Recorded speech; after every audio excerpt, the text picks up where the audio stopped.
I'm looking at the calendar invite now. I don't see it. Okay, so the time being 6:01, we are gonna call the Composting Task Force to order. It is June 5th, 2024. In the room, we have Bob Lewis, Leora Malik, Eve Carey, and Amy Plaka. On Zoom, we have Heather Smith, Dag, and Janet Bruno.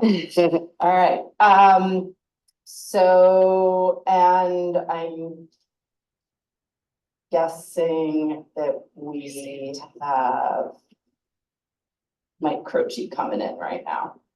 All right, so we have a special guest here. We're gonna get started and start moving this forward. So, Quick question, Madam Chair. yes. I noticed Diana is absent. Are you acting as secretary tonight, Eve?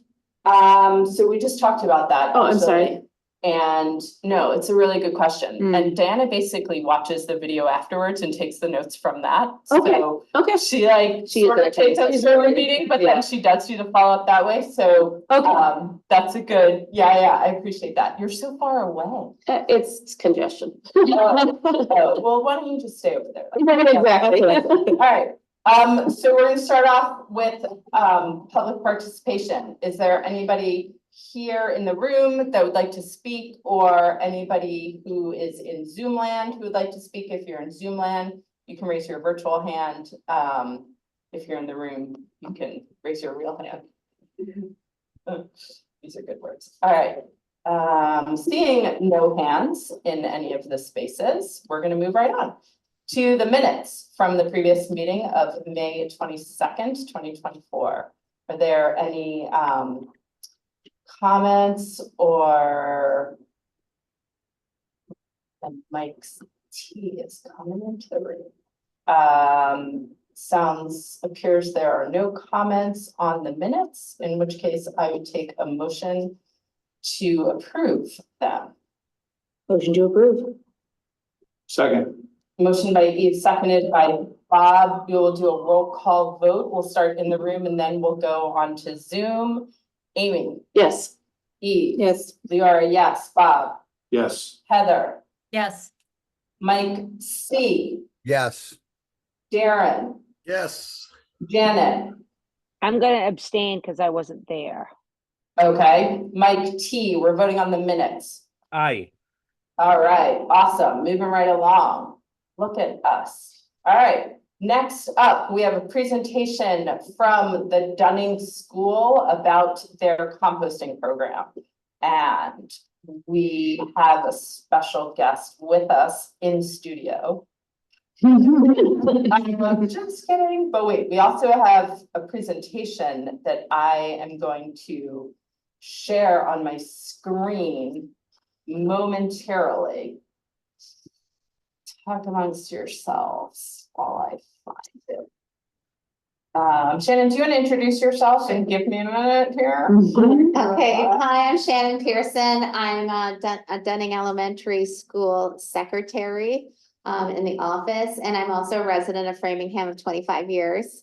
So thank you for having me here, and with excitement, we're going to present my elementary school slideshow, which by the way is very elementary.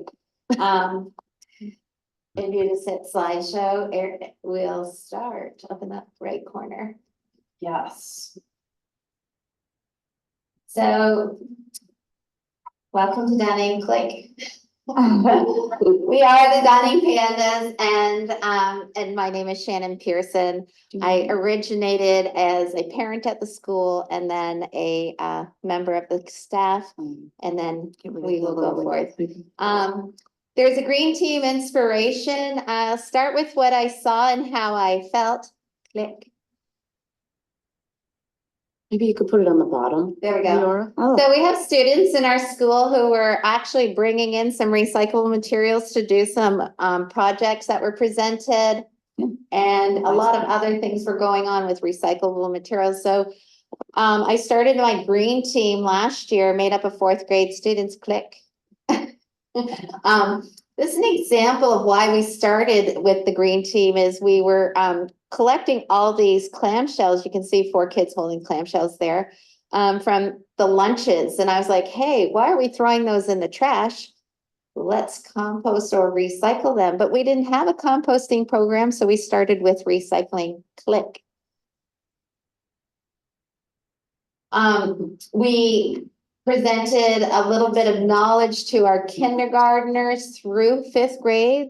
The green team presented that program, which I taught them how to teach them how to recycle. And then we also connected with the high school environmental program, who came in and did a little bit more sharing about how to recycle. So that's what I was doing prior to the composting inspiration. I was working on recycling with the school. Okay. So Madam Chair, can we move the, I moved it. It's on the my bottom on computer. her computer. I I don't don't know. understand why oh, it is. it's not like updating on that. the screen. Minimize it, it might work in the top left button. Then I don't know if I can see if people raise their hand. Maybe we can, People, if you need to raise your hand, if you have a question or comment, just shout out, because I had to see, I minimized. it still on my there. screen. And it's, Still there. wow. maybe like get out of slideshow and then go Over there. Oh, all right. Yeah. Mm. Sorry, keep going, it's I'm okay. gonna keep going. So, I was approached last year, just out the blue by a bunch of people walked in and said, hey, Shannon, you're running a recycling program. So are you interested in a composting program? So I was like, okay. you mean parents? No, I was Teachers, approached students? actually, by Energize Framingham. A bunch of people. I get it. Bunch of people, the town, or our school, Matt Tordai came in, he's buildings and grounds, Dario came in, who does the cafeteria area, so people came to me and I was like, all right, let's give it a shot, I love working with kids. There's a lot of interest by Energize Framingham, they came in, I guess, and provided some motivation. We got the facilities department and food services to help pilot the project. And we also had a lot of team building that was starting our program, which was critical to help make the planning of it, and Energize Framingham step forward. My principal was in agreement, my custodial staff, hey, you're jumping ahead of me. That's all right. So obviously, I'm talking probably to the wrong people about why composting in school cafeteria is important, because you probably all know why composting in school cafeteria is important. But we just put a few bullets there. It does build a sense of community. The students love being part of the leadership. They're able to help one another. We do have a curriculum that's based on life sciences and task-based math learning, which involves composting. It teaches about sustainability systems, obvious points to reduce pollution and greenhouse gas emissions from landfills and incineration. And it promotes healthy soil and improves plant growth. So we were like, hey, let's give it a shot, see what we can do. Click. Oh, click again. So we prepared for a launch. It was great. We had Amy Pawlicka and Nanette come in to help us sort of organize the program. Like what we were going for, where we were starting, how we would get there. We had notes on boards. It was great. Nanette did a lot of keeping the tempers down in the area so that we could move forward, and progressed us into where I created some slides and a video, which was presented to the teachers, and they were asked to show it to their classes. And it was very basic. We're starting a program, and we'd like you to help us out by showing this to your students. I went into the cafeteria for 2 weeks, over a course of 2.5 hours every day. And I was basically, I'd like to say a teacher, but I was more sort of like a cheerleader. I was like, yeah, we can do this. We're going to help the planet. And the kids just bought in like crazy. They were like, let's do it. We did a 2-week baseline where we just collected trash and the materials that were left over from lunch. I had some adults come in, Amy again, and Nanette to help with the system, because it's a big system and it took a little bit of time to organize. And we started out with some simple signs to help with the process of it. And Eve created these signs. And I had to click. Here's an example. We started with trash. Kids know what trash is. They see it all over the place, talk about it, they're all excited. Yeah, trash, trash. And we talked about if you're not sure what you're doing, throw what you have in the trash. It's not going to make a huge difference if you're unaware. Click. We're excited about trash. Click again. And then we brought in the composting, you know, all things that you eat, or an animal will eat, you can put in the compost. So very simple, very visual. The kids just looked at it if they weren't sure. And then we also said we could put our brown napkins in there. And we were trying to be very aware of our little fruit stickers, which are really interesting. They're on every piece of fruit in the cafeteria. Our ketchup packets and our liquids and plastics. Click. And we also brought in a sign called Share Table because of the excessive amount of food that we had through our lunch system. Do I have any questions? Should I pause? Yeah, moving forward. Take such a teacher. So we launched the line. It was very exciting. We had really long lines for them at the beginning. It was a slow process. So sort of like the beginning was, you know, learning about how to do it. So we had the kids line up and take your food through the line. What we decided to do is rearrange the process a little bit. We changed our milk bucket. You can see right here, our milk bucket's right next to the share table. As we move through the process, we put milk first. We had grades 1 through 5. Once they knew what to do, we just said, go up and put your trash away and your compost away and your share stuff away. And that really cut back on the line. So that was a great step forward. We have volunteers. Click. The volunteers were hard. I tried to do it as a sign up genius where parents would sign up. I have a young gentleman, I'll say Jim Pillsbury, who was very, very consistent. He was dependable 2 days a week and still is. Thursdays and Friday he would come in. So that was very helpful. And the parents started out strong, kind of wavered off, kind of no longer kind of came in. So it was hard to sustain that. We tried to get kids a schedule. That was hard to sustain as well because, you know, you can't take kids out of class to work with the compost. So what I found worked really well is once kids knew what they were doing, I walked into the cafeteria and I said, who wants to volunteer? And they're like, yeah. So here's an example of a young girl here on the right. They just love volunteering. You know, they want to stick that little sticker in, which was provided from our Keep Framingham Beautiful, the pickers. And they want to pick the trash out of the compost. And that was our priority. I needed someone to pick the trash out of the compost. And they loved it. So that's an example of how we launched our line. Click. Oh, click again. She's spinning. Here's some things that were happening. Our kindergartners were just totally into it. So our kindergartners range from age 5 to 6. Probably 7/10 of them speak English and 1/10 of them speak Portuguese, or maybe a little bit more Portuguese speaking people, a few Hispanic, Spanish speaking, and then other ESL kids. We also have some autistic kids in our school. And they just went up and they were like, yeah, I can do this. Look at me. I can do this. They were so proud of themselves. So this is a picture like, look, my trash is going in and my milk is being dumped. Click.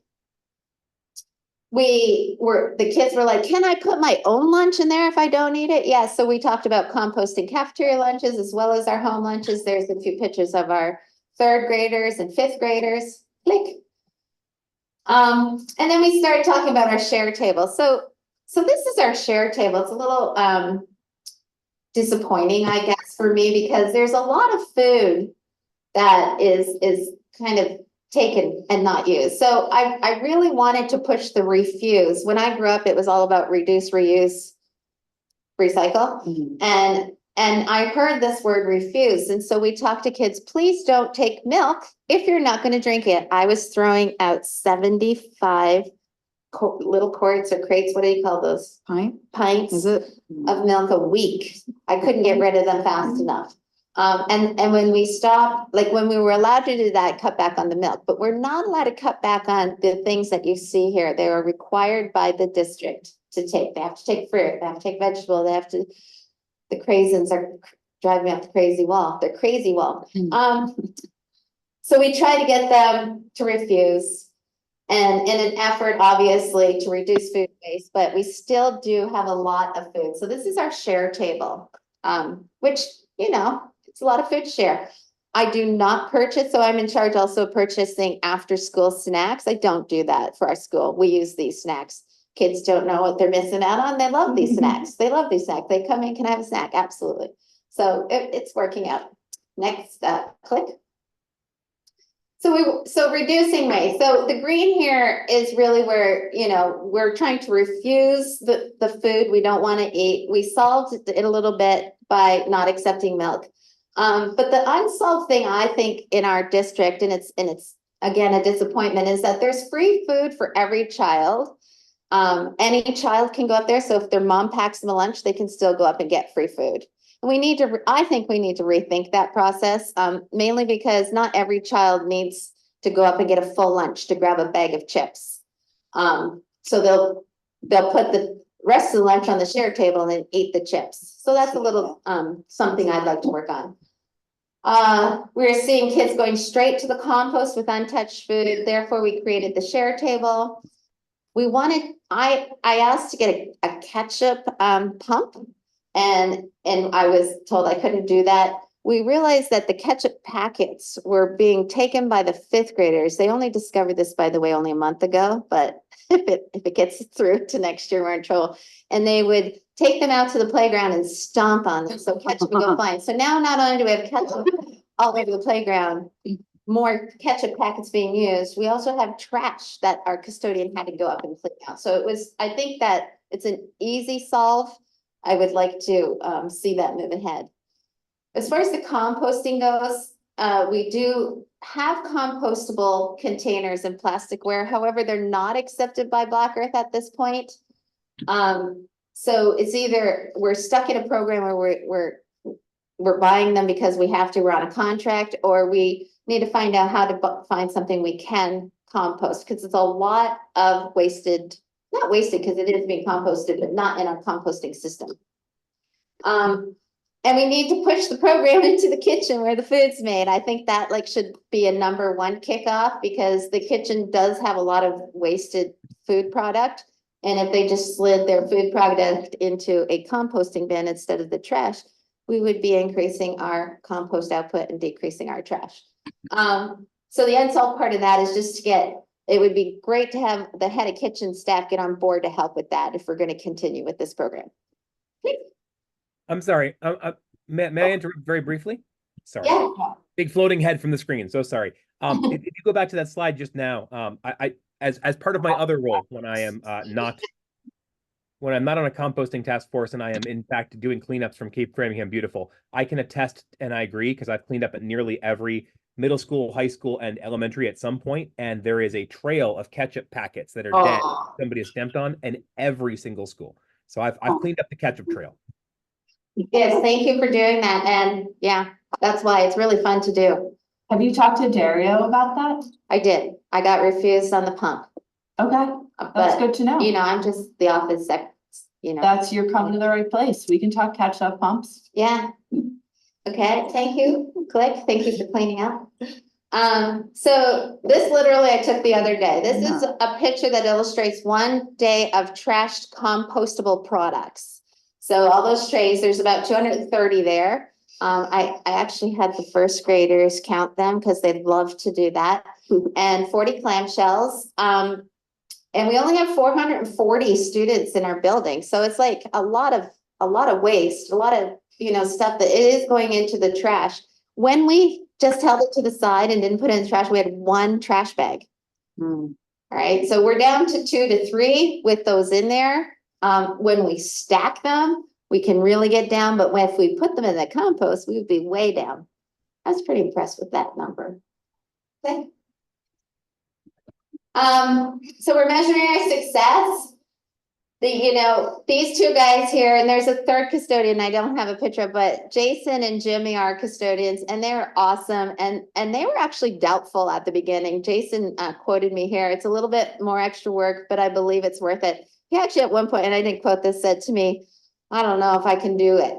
And I said, we can do it together. And he's like, okay. So we did it, we do it together. There's our results, 8 to 15 bags down to 2 to 4 and 95% compliance rate by not contaminating the compost. So it's a really positive outcome.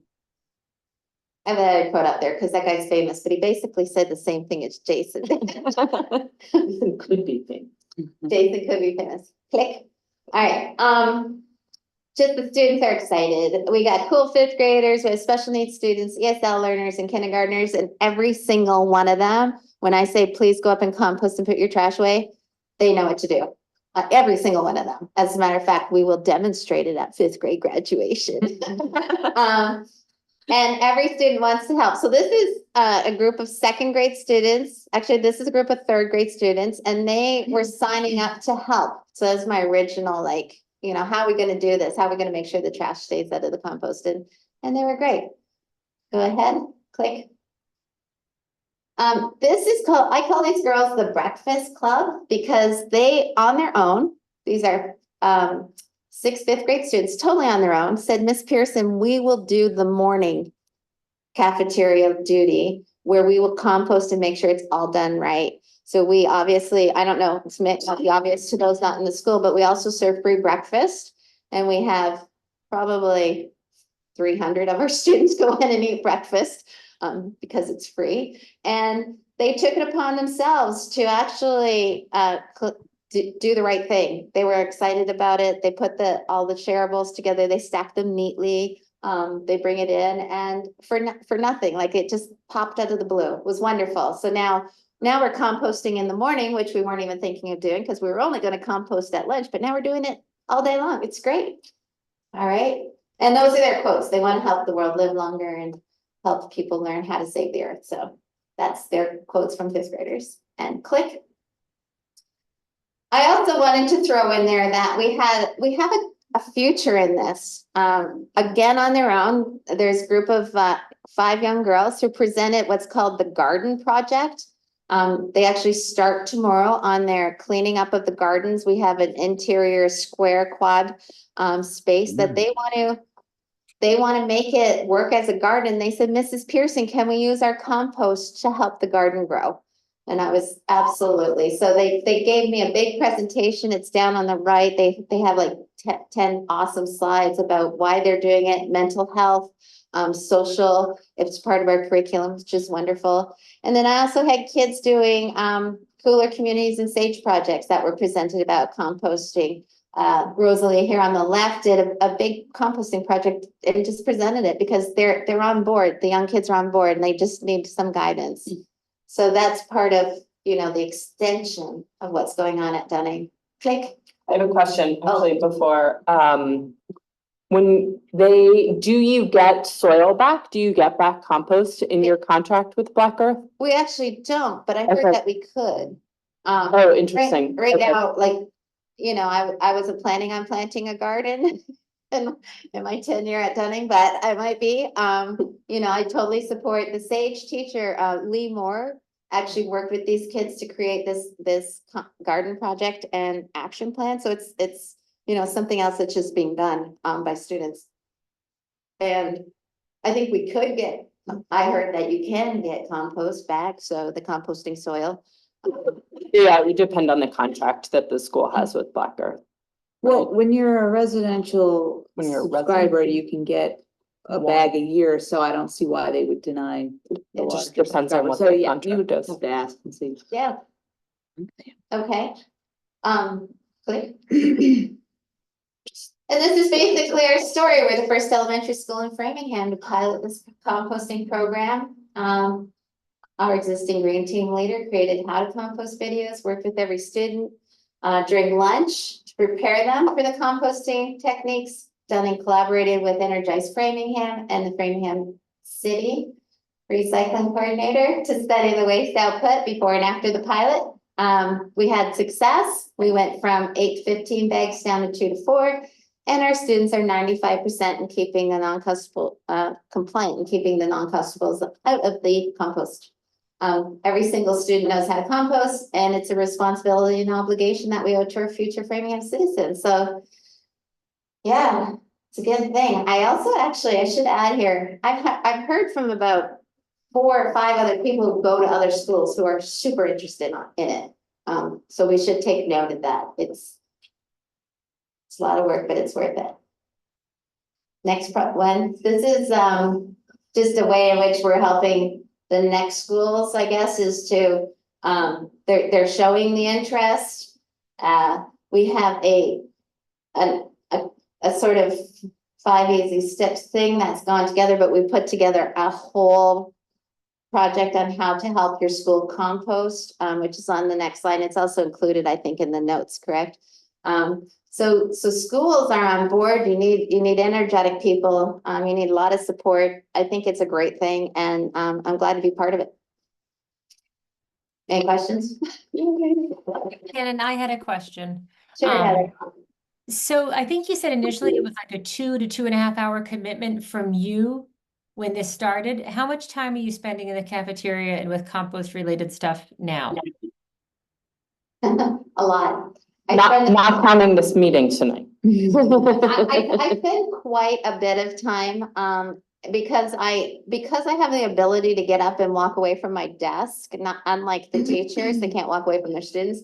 I always go into the cafeteria 2 or 3 times a day, to spend about, 10 minutes, just making sure everything's cool and smooth and reminding the kids. I mean, they're elementary students and they need repetition. Rewarding them for doing the right thing. I spent quite a bit of time preparing slideshows, preparing the actual video for the kids, which is very amateur, by the way, but I did have some help from Eve to sort of pull it together. No, I don't think so. I had help from the slide, from this, yeah. Anyway, so it's a lot of time. It's actually a lot of time. Yes. And how, I guess my other question, part 2 is, how much time have the teachers had to spend doing this? Was there an expectation that the teachers are helping or just in general supportive of the program? Like, are the teachers spending, a certain amount of time in the cafeteria every day to make sure this is running? No, our teachers don't walk in the cafeteria. We have aides who come in and help. We were given by Dario. This is actually good to know. We were given by Dario, and I did mention up there a cafeteria lady. The unsustainable part of a cafeteria lady helping us in the cafeteria is if there is a sick cafeteria member at Framingham Public Schools, she gets pulled. So I couldn't count on her. I mean, she's there, she's there sometimes, but she's not there all the time. So that was hard. The teachers don't come into the cafeteria. It's in our school, which is unfortunate because that's where all the great behaviors happen. And I did a couple presentations to the school during our community meetings, which are all school meetings, because the teachers actually don't know much about it either. Like they don't know what composting is. They don't know what recycling really is or how to recycle properly. So I did do that, which is part of this. It's all part of the big picture. Yeah, I put a lot of time into it, a whole lot. Thank you. Mike C, do you have a question there? I do have a question. Thank you. And great work, Shannon. Phenomenal. Basically, I'm just curious if we know why Black Earth won't take the trays. Yeah, they're not certified. They're not certified. The company of the trays, they're not certified by a company that Black Earth approves currently, but it is in process. Got it. So they will take trays if they are of the correct makeup. Correct. And Okay, the great. company that the school buys from is in the process of being certified with a certification that Black Earth will take. And it looks like Amy Fantastic. also want to comment. Oh, go ahead.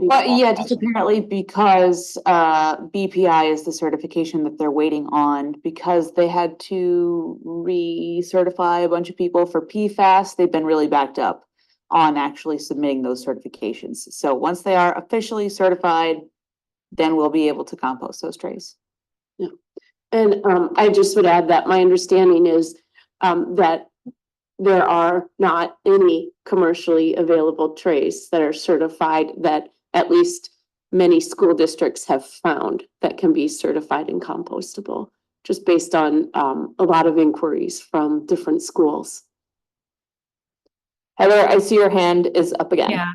Yeah. Another question, why don't they just go to trays that could be thrown through the dishwasher? I'm assuming there's commercial dishwashers in every cafeteria. Is that not an option? Do you I have read, commercial? I read a little bit of history about that actually through the Framingham town, and they got rid of them. And they said that it was more expensive, I guess, to wash the trays and the plates and stuff than it was to have compostable products.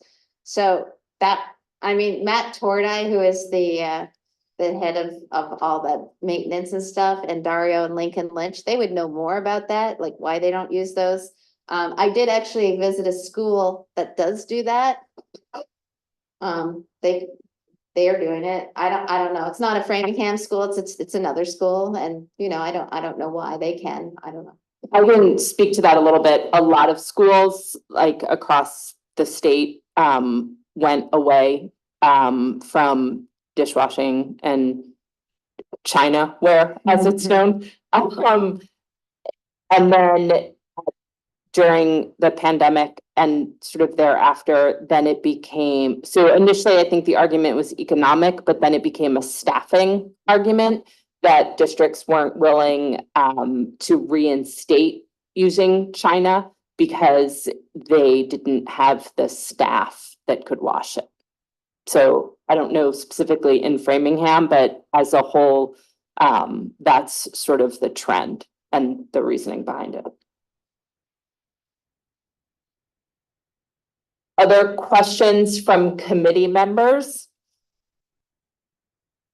I want to recognize. Actually, I do have a Yes. question. Shannon, would you say that a program like this could work in a school if it did not have a daily steward such as yourself looking in on the program? Can I caveat that? Yeah. Question with, and you had support and in launching the planning and launching the program? Yeah, no, I don't think it could, honestly. I just feel like it could sort of go, but it wouldn't work for, like, the kids kind of get lazy and get Mhm. tired. Like, you really need someone on board to help them. They're children, right? That's what we're here for as Mhm. educators, is to guide them and can remind them. And they need that. And I mean, you know, a little bit, sometimes I think the reason why I lost my parent volunteers, it's a little boring sometimes, you know, standing there picking trash out of compost. And they're like, well, I got better things to do with my time. So I mean, yeah, it would go, but I don't know if it would go well. Okay. You know, you really need somebody who's, the kids need to get excited about it. So you need someone who's like, woohoo, let's do this. And, you know, I don't know, you could try it. Had a note. Yeah, then Darren has a question, but yeah. Oh, sorry. Just a note on that, the compliance rate you cited was when there were no adults helping, but they were present. So standing back, offering no assistance, no nods or whatever, the kids were able to do it at 95% effectiveness. So I think, you know, there needs to be probably some adult presence periodically. How frequent that is, that's probably the more relevant question. I don't know if you need someone Right. every day, every week. And what you might not remember as adults, that children they'll do the right thing as when they're being watched. And the second you turn the head, there's gonna be like, you know, your 5%ers who will like think it's funny to throw, you know, something in the compost. And actually, my girls are great about it in the breakfast club. They'll come in and they'll say, you know, so-and-so did that, and I'll be all right, I'll talk with them. Then I make them volunteer at lunch. Come, we're all working hard, come be a part of it. And they're like, okay. And they kind of like understand, but kids will be kids, you know, unfortunately, or fortunately, they're great and silly. Awesome. Darren, did you have a question? Yeah, so my question is, how is the collection organized? Is it like one day a week, all the carts are brought out to a location at the school? And have you ever had any problems with it being tipped? No, so our custodians, what they do actually in the morning is they bring the one, we only have one bin, so we collect 20 or 65 gallon bins, set the size of them, a week. And they're brought in the morning from outside on the dock, the loading dock. There's like a cover and it's like plastic down, so we haven't had any animal issues or anything like that. They roll them in the morning. You know, we fill them up and they're collected twice a week. Supposedly, this was kind of a complaint by my custodian. He's like, why do they come and collect them during lunch? Well, obviously, everybody works so many hours a week. I was like, well, you know, it's their working time. So the collections for the compost happen at like 12:15 when we're still composting. When you say the collection for the compost, like the Like trucks after- come, okay. And then he's kind of like upset. Now the compost is sitting there a day longer. And actually, we haven't had any bad smells or anything, which was good, which is good. Now the heat's cranking up. So if it sits out there, maybe if we have 3 days of sitting compost and heat, you know, we'll see what it's like tomorrow. If they miss the compost collection today, I don't know. We have, you know, so, but that's how it works. Twice a week. Okay. 65 gallon bins a week. Thank you. No dumping. Our custodian's really good about that.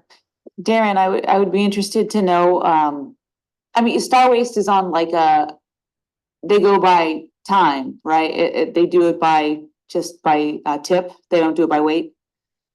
Stars by frequency, correct. Yeah, frequency. So I don't know. I wonder if there would be a way that you could like dial back the frequency of the pickups. I went like, cause you said we're going from, because we're going from 8 to 13 bags to 2 to 4, right? So Yeah, I wonder if next year it's possible to dial back and see some savings that way. right. Well, it is somewhat related to how much trash the school generates, right? Because that seems a lot if you only look at those bags, but in the grand scheme of how much trash comes out of the school, I don't know if Yeah. 10 I don't know. bags Never makes thought a about it. difference. That would be a custodian question. So something about that. The custodian did say, yeah, we do have way less trash, which is great. And we also have way less animals in our trash bins, Yep. Which is great. Nice. You know, I heard that if we all composted in New York, we'd have no more rats. That is the experience that Cambridge found when they started municipal compost collection. They did Right. find less waste because residents were putting the food scraps in their freezer instead of putting them outside in their trash. Right, So- but the other thing is too, he said there is a lot of trash generated throughout the building. It's not only Mhm. here.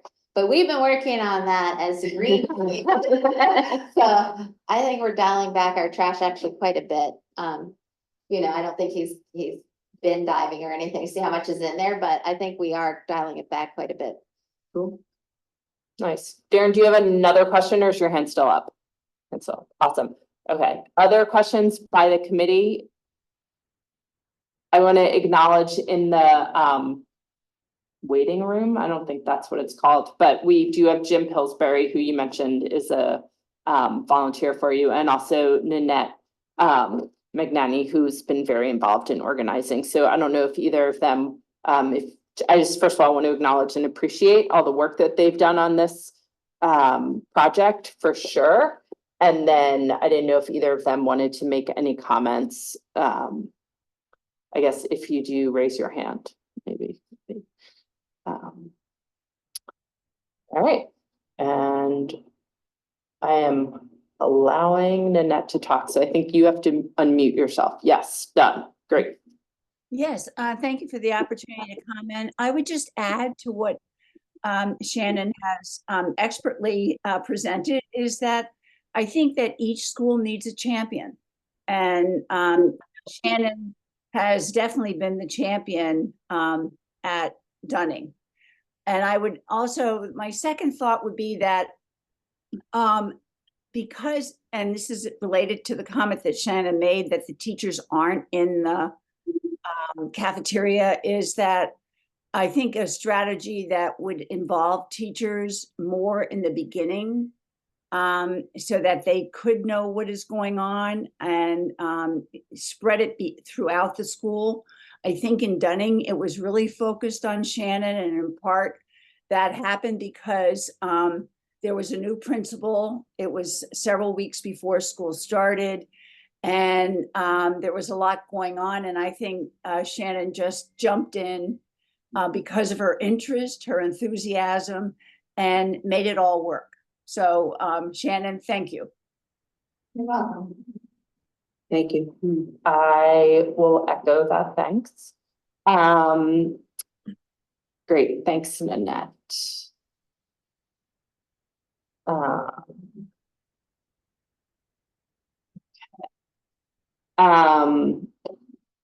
Great. Okay, so for you, and just as a reminder for others, it's my understanding that this is going to continue next year, that the school district is funding the Dunning School program. Neither Lincoln Lynch or Willie LaBarge, who are both on the composting task force, are here today because they have an executive session meeting for the school committee, which is part of why we're switching off of Wednesdays, because we lose both of them. So we, as task force, do have some money that a little bit that we can allocate, and we have discussed expanding to another elementary school in Framingham, and Lincoln was going to do a poll. Have we heard back from him? No. I have a meeting with them on the 13th though, with Okay. the superintendent. Yeah, so they were going to do a poll of which elementary school was interested. That was my sense of what they were going to ask. And I did share this presentation with him directly so that he had the access to the resources that Energize Framingham and you put together. So it would be for one elementary school. So it's like a bit of a fight to the finish there. Thumb wrestle it. Other questions, comments, thoughts, Amy? I just want to say a final huge thanks, Shannon. You are such an inspiration. The kids love you. We love you. Like, you're making things happen in Framingham, and it's amazing, and I applaud your work. Yes. Thank you. I would echo that. Thank you for the presentation. Awesome. Thank you. We might see if you Yeah, do like a thumbs up, thumbs Mike. up. Can we get some fireworks there? Oh, yeah. Oh, it happens when Mike turns on the TV. Nice. All right. Janet, I see your hands up. Do you have something to add? Oh, hey, sorry. I just wanted to echo all of the comments. And Shannon's a rock star. I just wanted to throw that out there. I've known her forever, and this is so amazing. I had no idea the extent of the work you've been doing over there. So I just wanted to say kudos. You're always super smiley every time I go in the school. I can imagine you must get the kids all engaged, and I just really want to thank you for all the hard work. Oh, you're welcome. Nice to hear your voice. Yeah, you too. And I'll see you, I'm sure, one of the reading something that they drag us in for. I look forward to it. I have a question, actually. You had mentioned that at the 5th grade graduation, there was going to be a presentation of the composting. Well, no, it's not gonna be a presentation. Demonstration? It's gonna be a, first of all, I actually got the ability to give a certificate out to a composter, like a hero composter, whatever. So I've chosen a young 5th grade individual who's been sort of on board all the way since last year with the recycling to cleaning up the Dunning areas. We had a couple of those, like Kate Framingham, beautiful walk around cleanup, and we've had lots of recycling and posters created, and you know, they happen to be just always involved. So I will be presenting a green team certificate to an individual, but I don't really want to spoil the surprise, but I was going to just sort of get some of the parents understanding what composting is by showing them that their students know, like just a little volunteer arms flying up and stuff like that, because I like to interact with the audience. So it's there. I'm not showing them how to compost or anything, but we will. I was just going to ask if it would be helpful if there was, or at all, a member of the task force there that could sort of give you kudos. I don't think so. I don't think so. It's really might not be the time and place, but we did actually, we had Mike come into our whole community meeting. That was fun, right, Mike? Just to talk a little bit about what Keep Framingham Beautiful does and all that. So any time during the year, you know, we have our community meetings just to bring in people. I think that age is very good because we're wise and we've got voting rights, whereas children don't. So we can sort of, you know, get them going in the right direction. And, you know, the more people who are on board, who want to come in and talk about it, I think it's great. The graduation might not be the right time, but Okay. thank you. Yeah. We can lend support in the community for the good work that folks are doing. I think that's part of our role here, so. Absolutely. And I'd love to see, like, I remember, Eve, when you came in once, you were wearing your uniform or something, right? The yellow shirt. A they yellow love it. shirt. Kids love that, right? They're all about, oh, who's that person in uniform? And they want to, you know, we have fire drill. They like that sort of stuff. Yeah. Well, let's be in touch, because if, you know, giving a certification to somebody, to a student is exciting, we might be able to finagle something on one of the formal bodies here in the city that might want to offer a citation to a student. Work something out. Certificate. We can offer a citation to a student. All right. All right, awesome. Well, thank you very much. Thank you. All right. To be continued. You're welcome to join us. I also won't be offended if you leave. I have a soccer practice. Nice. Good for you. Right. All right. Thank you. Okay, moving on our agenda. Preferred vendor contract update. I recently met with Megan Todd to go over some grant stuff, and she said that she was going to ask Jen Pratt about a few things. One of those things being the fact that she was under the impression that if a contract was less than, I believe it was $25,000, then you only have to get 3 quotes in order to, Best business practice, yes. yes, to Yep. choose a preferred vendor. You only have to get 3 quotes. You don't actually have to do an RFP. Now, that's contrary to what Jen already told us, so I don't know if she's gonna wanna just continue on that vein. Bob, did you? So she's gonna want to follow this through. Okay. She's the chief procurement officer, acting chief financial officer. So it's her certification, if you will, it's her authority. Mm. So she's gonna want to walk this process through. Okay, And we do have Diana's pretty much, I think, finished with the RFP. So I feel like at this point, we're just about ready to make that live. She had some questions about dates, and I think that is a good question. So I think the update is that we are closer than we were last week. yeah, we'll be ready to hand it over to the procurement office very soon. Good. Yeah, I think that's the update. Janet, do you have your hand up again, or is that still left over?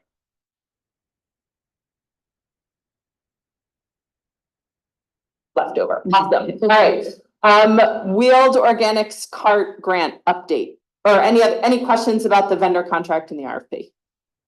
Okay, Wheeled Organics cart grant update. It's a lot of words. Due June 12th. Due June Next 12th. week. Yeah, so it's just about ready to go.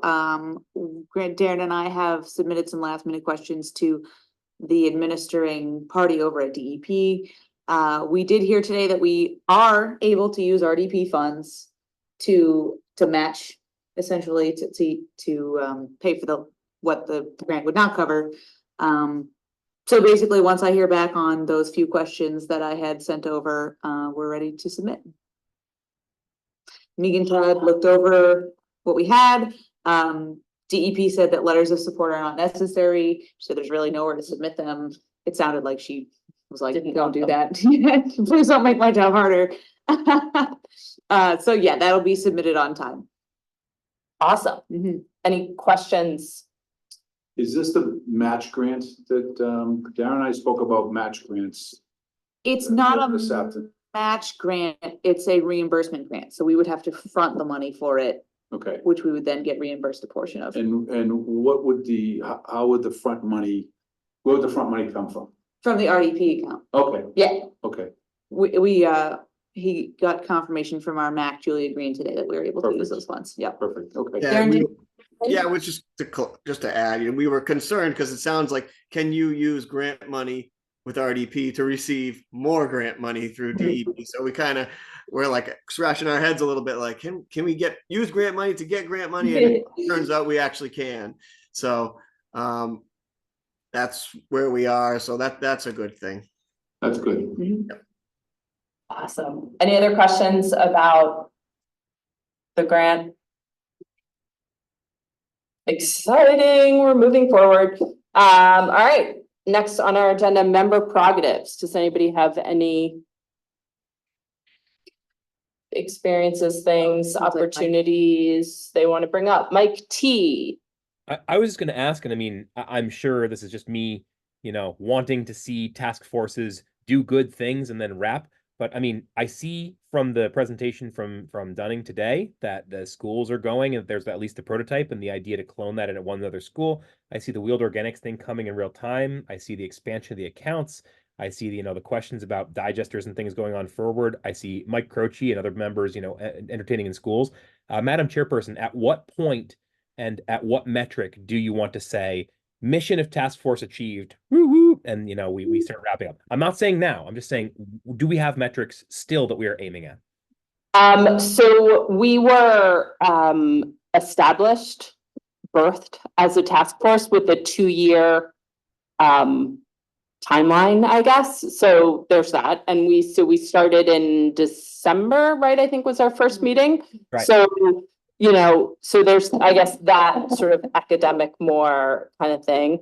And then I see this task force having a big role if we do get this wheeled organics cart grant in the outreach, and sort of the grant puts forward that we're going to increase 700 subscribers. And, we had the working groups who were sort of focused on how we were going to do that outreach and how we were going to get that word out. So I think that's going to be a big part of the work of this task force next. It might be that we don't meet, for the full 2 years. That sounds great. I mean, I also think that 700, personally, this is like me, Leora speaking, like we get 700 people. That's quite frankly, only 1,000 people here in Framingham. Like, I don't know, households, not people. Right. Only 1,000 households. Like, I mean, that's great. That's awesome. Let's all celebrate. And also we got a lot more work to do in my sort of humble opinion. So I think, we can assess also, who knows, maybe we'll find other grant opportunities. Like, I think that's kind of the work of this task force. So, and then did you want to add to that, Eve? Well, that just reminded me of a couple of details about the organics cart grant. So one of the things that we are checking on is whether or not we have to take custody of the carts. Now, sorry, that's not exactly have to do with what you just said, Mike, but that was, excuse me, in the language of the grant that we have to take custody of the carts. So we might end up going through Orbis as opposed to just through Black Earth. Now I suppose that's more of a, just so you know, FYI. But the other one was Darren had also asked if we would be eligible to apply for the wheeled organics cart grant again. So the question is, we're aiming kind of low with 700 because apparently the cap to the grant's $100,000. So we're aiming kind of low right now. Can we, see how this works, then go back for more? So that would be very exciting if we could. Right. Or maybe we can find a grant to increase in schools composting or something. But yeah. Does that, Bob? Yeah. Just, we heard from Dunning, and I think what I heard was the struggles to have a sustainable program. And I think it would be, behoove of this task force to encourage and educate more, and hopefully more schools will jump on board with that. And I think if they had the support from this task force, I think more people might latch onto that. It's the public education part of it, I guess I'm trying to promote. And I know Mike Croce's done a great job with Keep Framingham Beautiful. I think if we took that same approach and apply it to composting and start one school and then another school and then another school from there. And I think with the support of Lincoln Lynch and his team, that we could probably accomplish that. It's finding that champion that's going to do that. and they're out there. I think we just have to put some efforts to find them. I don't know what that looks like, but maybe we could all have a 5-minute conversation on that. Well, see, actually, I was gonna say, I wonder if part of, us potentially funding a year's worth of composting for a school would be that the school or the PTO then matches a certain amount for a stipend for a champion, because I know not a lot of staff within the school has the freedom or, basically the desire to you check in on these programs every day like Shannon does. So I think maybe a stipend could really secure us a champion. Yeah. All right, Darren, and then Amy, and then Mike T. One of the things I took away from the presentation was I was surprised to hear that the teachers weren't involved and that they have little knowledge about it. That kind of was surprising to me. Yeah, I want to echo the idea of making a program sustainable. So I think finding funds for a stipend, I think was outstanding. I also think that looking at models where when there's the right opportunity, we change contracts so we can save money where we can on food waste to help offset the cost of the composting itself. So looking at future opportunities in that regard, or that would be for me, that's the goal of this committee, in my mind, as this task force is to create sustainable models that we can get Framingham on the right path. And that includes both the champions and the funding for it and the models. Yeah. Mike? I'd like to put forward an idea and a model that I've seen work a lot of times in different professional, personal, and sort of governmental and nonprofits that I've been part of. And that idea is called working backwards, meaning we should almost write the news article that goes to the Boston Globe or the Metro West News or whatever it is that says local task force does amazing stuff to get composting and food diversion on the radar. Put in the numbers, put in the things that we will have achieved at that point, and then use that as that North Star and say, if we deliver over the next 6 to 9 months, we're going to be able to publish this thing and newspapers are going to go gaga for it.